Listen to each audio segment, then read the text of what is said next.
Hello guys, welcome back to YouTube channel The Accounting Tutor. So here is the final and last part of retirement of a partner. और इस part के साथ पूरा retirement chapter including all the questions to be asked in the session 2020-21 हम लोग सभी questions को cover करके ये लास्ट वीडियो कंप्लीट हो जाएगी आपके रिटायरमेंट की। तो सबसे पहले हम लोग यहाँ पर 8 मार्क्स के क्वेश्चन डिस्कस करने वाले हैं और फॉलोइंग एडजस्टमेंट, अगर हमको एक कंप्लीट बैलेंस शीट वाला क्वेश्चन आता है तो ये एडजस्टमेंट्स करना हमको कंपलसरी है। अगर आपने पिछली वीडियोस नहीं देखी है तो डिस्क्रिप्शन बॉक्स में admission, change in profit sharing ratio and retirement की पिछली वीडियोस आपको प्रोवाइड करके रखी हुई है। वहाँ से आप लोग पिछली वीडियोस के साथ रीवैल्यूएशन अकाउंट बनाना, गेनिंग, सैक्रिफाइसिंग आप कैलकुलेट करना सीख सकते हैं, राइट। तो यहाँ पर आपको एडजस्टमेंट्स करने, गेनिंग एंड सैक्रिफाइसिंग रेशियो का कैलकुलेशन, गुडविल का एडजस्टमेंट, देन अगर आपके पास ओल्ड रिजर्व्स, प्रॉफिट्स रखे बैलेंस शीट में उनका adjustment, revaluation account, partners capital account and finally हम लोग न्यू बैलेंस शीट बनाते हैं। तो यहाँ पर एक क्वेश्चन हम लोगों ने कंसिडर करा हुआ है। ABC 3 पार्टनर थे, इक्वल रेशियो में, उनकी कुछ कैपिटल इस टाइप से थी 2 लाख, 1 लाख एंड 40,000। रिजर्व्स रखा हुआ था 90,000, ओल्ड गुडविल रखी हुई है 90,000, ठीक है। इसके अलावा कुछ एडजस्टमेंट्स हमको यहाँ पे प्रोवाइड करे हुए हैं और यहाँ पर एडजस्टमेंट के साथ साथ आपको गुडविल भी दी है। पर यहाँ पर हम लोग जो ये वीडियो डिस्कस कर रहे हैं इसमें हम लोग डिस्कस करेंगे कि एक पार्टनर अगर मिडिल ऑफ द ईयर में रिटायर होता है तो उस केस में उसकी अकाउंटिंग क्या होगी। तो देखो यहाँ पर सभी अकाउंटिंग सेम रहेगी, बस डिफरेंस ये आ जाएगा कि मिडिल ऑफ द ईयर में अगर कोई पार्टनर रिटायर हो रहा है तो उस केस में जितने मंथ तक उसने यहाँ पर हमारी फर्म के अंदर काम करा है उतना उसको रिटर्न भी देना पड़ेगा, मींस प्रॉफिट भी उतना उसको उतने मंथ तक का देना पड़ेगा। और ये हम लोग इसी क्वेश्चन में डिस्कस कर रहे हैं। तो ये रीवैल्यूएशन का अगर सबसे पहले हम लोग देखें तो स्टॉक की वैल्यू हो गई 80,000, पहले था 1 लाख, ठीक है। मशीनरी पे डेप्रिसिएशन लगा 10%, पहले 40,000 थी, उसका 10% डेप्रिसिएशन रिवैल्यूएशन के डेबिट में चले जाएगा। प्रोविजन हम लोग बना रहे 3%, तो 1 लाख का 3%, 3,000 रिवैल्यूएशन डेबिट। क्रेडिटर 3,000 से कम हो रहे हैं, नॉट लाइकली टू अराइज, तो उस केस में 1 लाख का 3,000 जो है वो क्रेडिटर्स कम हो रहे हैं तो रिवैल्यूएशन के क्रेडिट में चले जाएगा। अगर रिवैल्यूएशन नहीं बनाते आता है, डिस्क्रिप्शन बॉक्स में change in profit sharing ratio की लिंक दी हुई है, वहां पर आप क्लिक करके how to make the revaluation account वहां पर जाके आप लोग चेकआउट कर सकते हैं, राइट। उसके बाद फर्म की रिवैल्यूड गुडविल आपको दी हुई यहाँ पर 45,000 एंड यहाँ पर पिछले साल का प्रॉफिट दिया हुआ 19-20 का 1,20,000, ठीक है। अब यहाँ पर एक पार्टनर रिटायर हो रहा है C, और C कब रिटायर हो रहा है 30 जून को। हमारा सेशन क्या रहता है 1 अप्रैल टू 31 मार्च, और C रिटायर हो रहा है 30 जून, मतलब उसने 3 मंथ फर्म के अंदर वर्क करा हुआ, तो 3 मंथ का हमको उसको रिटर्न देना पड़ेगा। अब यहाँ पर क्वेश्चन आपको कुछ चीजें स्पेसिफाई कर रहा है।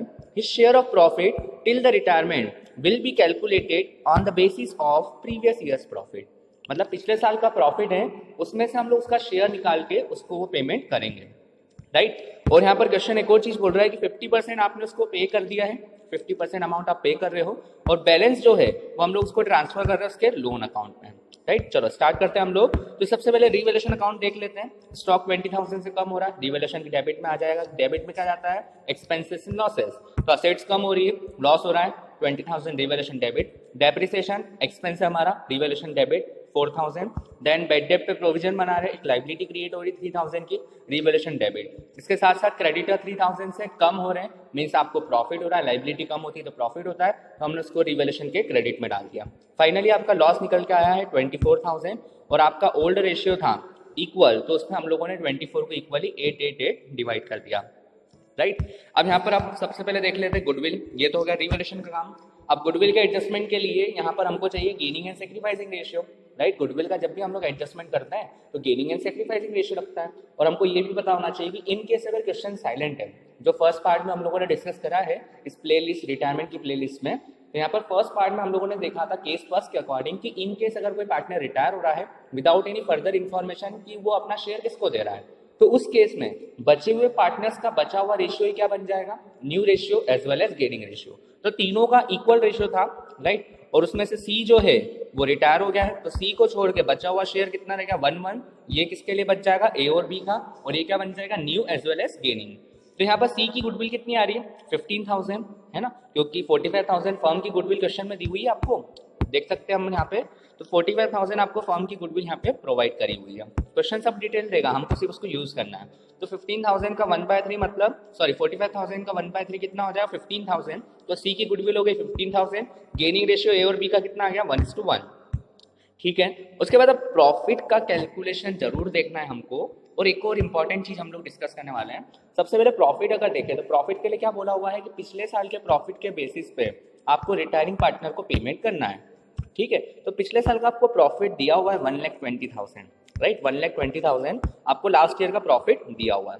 ठीक है, तो 120 का उसका शेयर कितना है, 1/3, राइट। 1/3 उसका शेयर हो गया। और उसने हमारी फर्म के अंदर कितने मंथ काम करा है, तो उसने हमारी फर्म के अंदर 3 month, April, May and June. 30 जून को रिटायर हो गया, तो 3 मंथ वर्क करा उसने, उसका शेयर था 1/3।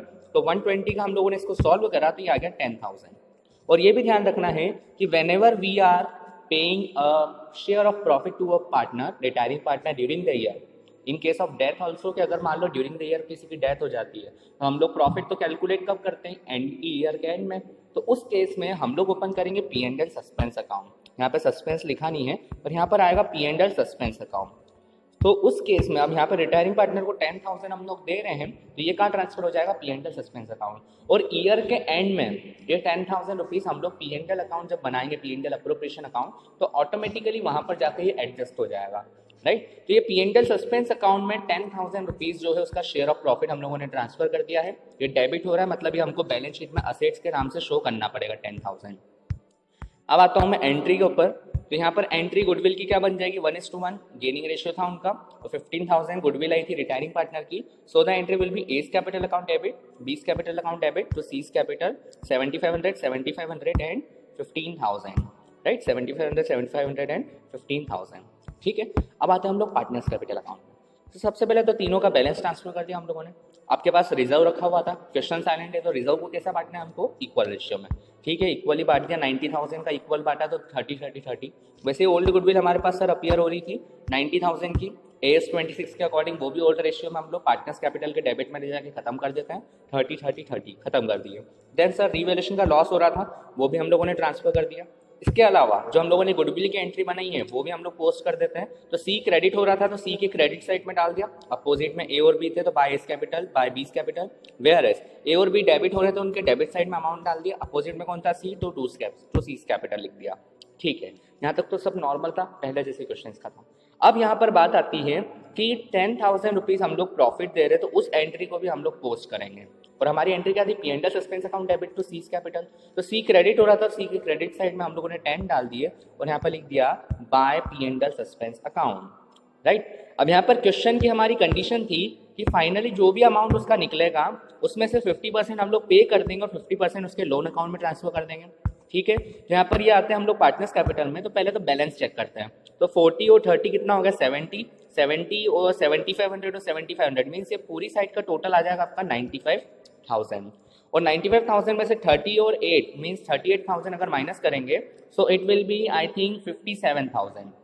57,000 इसका बैलेंस बच रहा है, राइट। और क्वेश्चन ने बोला है कि 57,000 का 50% आप पे कर दो, मीन्स 28,500 पे कर दो, और बाकी जो बचेगा 50% वो उसके लोन अकाउंट में ट्रांसफर कर दो।